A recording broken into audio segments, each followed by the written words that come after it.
नमस्कार, जय शिव शंभू। जैसे कि हम इस बुक से राजस्थान की वेशभूषा वाला टॉपिक कर पढ़ रहे थे। हमारे वेशभूषा वाला टॉपिक पूरा हो चुका है और अब हम पढ़ेंगे राजस्थान में आभूषण। देखिए, मैं आपको शॉर्ट ट्रिक से भी पढ़ा सकती हूँ या फिर नोट्स से भी पढ़ा सकती हूँ, शॉर्ट नोट्स से, कि आपको और ज़्यादा अच्छे से समझ में आ जाएगा। पर मैं इस बुक से आप पढ़ाने का मेरा मकसद ये है कि हम चाहे आप सुन भी लोगे ना तो इसकी क्या एक एक लाइन कवर हो रही है। इस बुक में से क्वेश्चन कहीं से भी कोई सी भी लाइन से आ जाते हैं, जैसे कि आप एग्जाम्पल अभी देख ही चुके हो वीडियो के पेपर में, या फिर आप रीड के पुराने पेपर उठा के देख सकते हो। आपको इसके कहीं भी से भी क्वेश्चन आपको मिल जाते हैं किसी भी लाइन से। जैसे कि हमने वेशभूषा में पढ़ा था, कसमूल का रंग जो क्या होता है, लाल होता है। पिछली बार रीड के एसएसटी के पेपर में कसमूल का रंग क्या होता है ये क्वेश्चन आया था। तो किसी भी नोट्स में ये क्वेश्चन नहीं था, किसी भी नोट्स में या किसी को भी ये क्वेश्चन पता नहीं था। बाद में पता चला कि ये इस बुक से आया हुआ क्वेश्चन है, तो फिर सब इस बुक को प्रेफर करने लगे।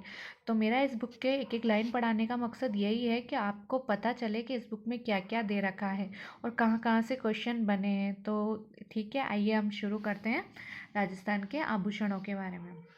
सुंदर दिखाई देना प्रत्येक मनुष्य की चाह है और राजस्थान के निवासी इसके अपवाद नहीं है। स्त्रियों में यह चाह कदाचित पुरुषों की तुलना में थोड़ी अधिक होती है। राजस्थान में प्राचीन काल में आभूषणों के प्रयोग के प्रमाण मिलते हैं। कालीबंगा पहाड़ सभ्यता के काल में स्त्रियां मिट्टी और चमकदार पत्थरों के आभूषण धारण करती थी। कुछ शुंगकालीन मिट्टी के खिलौने और फलकों से ज्ञात होता है कि स्त्रियां में चूड़ियां और कड़े और पैरों में कड़वे और गले में लटकन वाले हार पहनती थी। ये सोने, चांदी, मोती और रत्नों से थे। निर्धन स्त्रियां कांसा, पीतल, तांबा, कौड़ी, सीप और मूंगे के गहनों में खुद को हाथीदांत से निर्मित आभूषण भी प्रयुक्त किए जाते थे।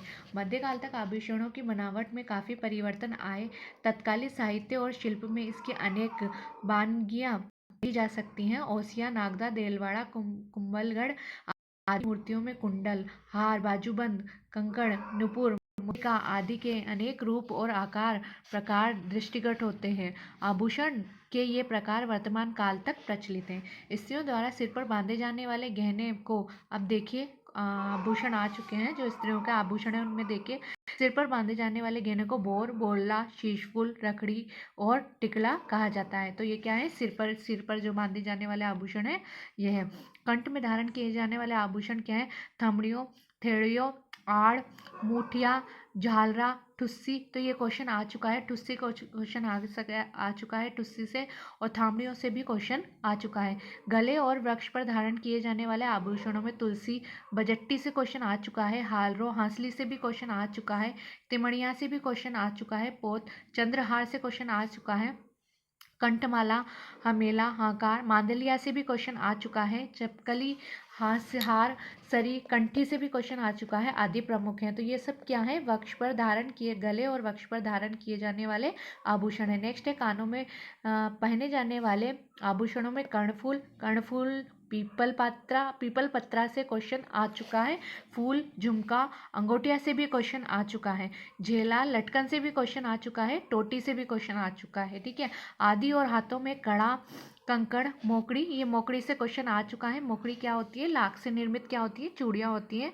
कात्रिया, कांच की चूड़ियाँ। तो देखिए, मोकड़ी तो क्या होती है, लाख से निर्मित चूड़ियाँ होती हैं, और कात्रिया जो है कांच की चूड़ियाँ होती हैं। नोगरी, जांट, बजरा, गोखरू से क्वेश्चन आ चुका है। देखिए, चूड़ी आदि प्रमुख हैं। इसी प्रकार उंगलियों में बीटी, दामड़ा, ये पिछली बार क्वेश्चन आया था, दामड़ा कहाँ पर पहना जाता है, तो कहाँ पहना जाता है, उंगलियों में। हथमान, छड़ा और पाँवों में कड़ा, लंगर, पायल।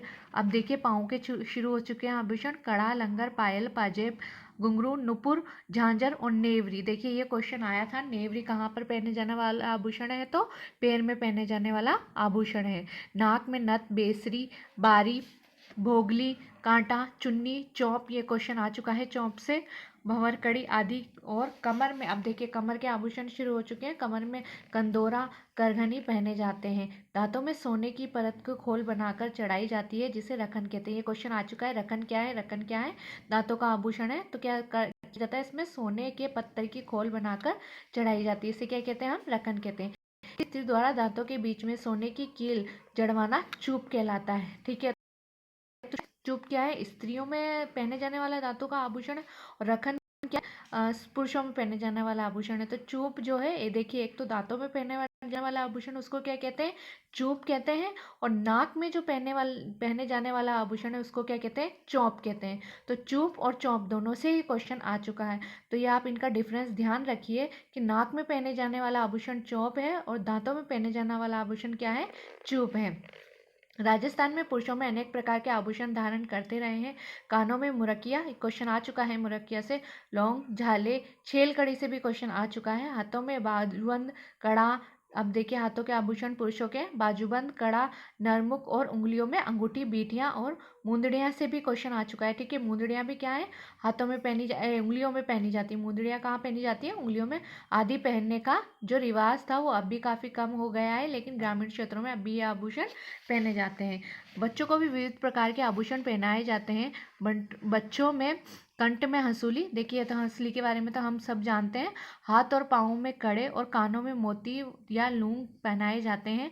हाथ और पाँवों के कड़ों को कड़ुलिया कहते हैं, ये भी हम सब जानते हैं। पाँवों में पहनाई जाने वाली पतली सांगली जिसे घुंघरिया फांद दी जाती है और झांझरिया और झंझरिया कहलाती है। इसे पेजड़ी भी कहते हैं। तो देखिए पाँवों में जो पहनाई जाती है सांकली और घुंघरिया फांद भी कहते हैं और क्या कहते हैं, उसे पेजड़ी भी कहते हैं। राती छितरी में सोने का खेरा, मूंग का आखा और रत चरण बांधकर तैयार किया गया बच्चों के गले या कंठ का श्रृंगार, जिसे रत्यावड़ी या गांठ घूमड़े नहीं हो नजरिया कहलाता है। नजरिया हम डालते हैं बच्चों को, ठीक है, इससे क्या होता है, उनके गांठ वगैरह जो है वो नहीं होती हैं। बच्चों का कान छिदवाकर सोने या जस्ते की कुड़क पहना दी जाती है। तो ये क्वेश्चन भी आता है कि कुड़क क्या है। बाद में इन्हीं छिद्रों में मोती, लूंग, गुदड़ा, मुर्की या बाली आदि आभूषण पहना दिए जाते हैं। ठोस सेने की कुड़की को मुर्की कहते हैं। तो ये भी क्वेश्चन आया हुआ है, मुर्की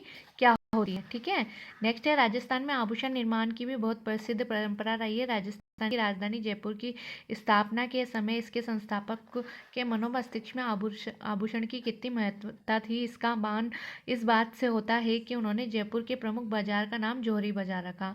यहाँ की सबसे प्रमुख चौपड़ का नाम माणक चौक रखा, क्योंकि माणक को रत्नों का सरताज माना जाता है। वर्तमान में जयपुर अपने आभूषण और रत्नों व्यवसाय के लिए विश्व प्रसिद्ध है। तो ये भी क्वेश्चन आया हुआ है कि रत्नों और आभूषणों के लिए राजस्थान का कौन सा जिला प्रसिद्ध है। तो कौन सा जिला प्रसिद्ध है, जयपुर। राजस्थान के कुछ नगर अपनी विशिष्ट आभूषण निर्माण शैली के लिए प्रसिद्ध है। नाथद्वारा श्रीनाथ जी की नगरी है जो चांदी के आभूषण। तारकशी, ये भी क्वेश्चन आया हुआ है, तारकशी के लिए कौन प्रसिद्ध है, नाथद्वारा। धातु के बारीक तारों के निर्मित के लिए प्रसिद्ध है। इसी प्रकार प्रतापगढ़ की थेवकला तो काफ़ी इंपॉर्टेंट क्वेश्चन है और कहीं बार आ चुका है कि थेवकला कहाँ की प्रसिद्ध है, प्रतापगढ़ की, जिसमें कांच के बीच सोने की बारीक काम किया जाता है। तो क्या होता है इसमें, कांच के बीच सोने का क्या किया जाता है, बारीक काम किया जाता है। पूरे देश में अपनी अलग रखती है। तो इस प्रकार देखिए हमारे जो इस बुक में दे रखा था आभूषण वाला टॉपिक वो पूरा हो चुका है। तो इसके जो क्वेश्चन दिए हुए हैं वो अभी हम कर लेते हैं, ऑब्जेक्टिव क्वेश्चन, क्योंकि ये इंपॉर्टेंट है। देखिए जो मैं कसमूल बता रही थी आपको, वो यहीं से question as it is question ये उठ के आ गया था और ऑप्शन भी यही थे। कसमूल कौन सा रंग होता है, तो कसमूल कौन सा है, लाल। नेक्स्ट है, सीकर जिले का कौन सा स्थान गोटा उद्योग के लिए प्रसिद्ध है। कौन सा स्थान प्रसिद्ध है, खंडेला, हमने पढ़ा था, किसके लिए, गोटा के लिए प्रसिद्ध है। बोला नामक आभूषण स्त्रियों के कहाँ धारण करती हैं, तो बोला कहाँ पहना जाता है, सिर पर, ये तो हम सभी जानते हैं। दांतों के बीच में सोने की कील, जैसे मैंने कहा था स्त्रियां अपने दांतों में सोने की कील जड़वाती है, उसको क्या कहते हैं, चूप कहते हैं। और चौप कहाँ पहनी जाती है, नाक में पहनी जाती है, जबकि चूप कहाँ पहनते हैं, दांतों का एक आभूषण है। थेवा कला किस जिले का संबंधित है, किस जिले से संबंधित है, तो प्रतापगढ़। ये भी क्वेश्चन एज इट इज उठ के आया था और ये भी एज इट इज ही उठ के आया था। तो इसलिए जो हमारा कला और संस्कृति वाला पार्ट है उसके लिए ये बुक बहुत तो ठीक है, हमने जो ये टॉपिक था और आभूषण वाला ये भी हमारा इस बुक से पूरा हो चुका है। तो कल हम इस बुक का नेक्स्ट टॉपिक स्टार्ट करेंगे। ठीक है, धन्यवाद, जय शिव शंभू।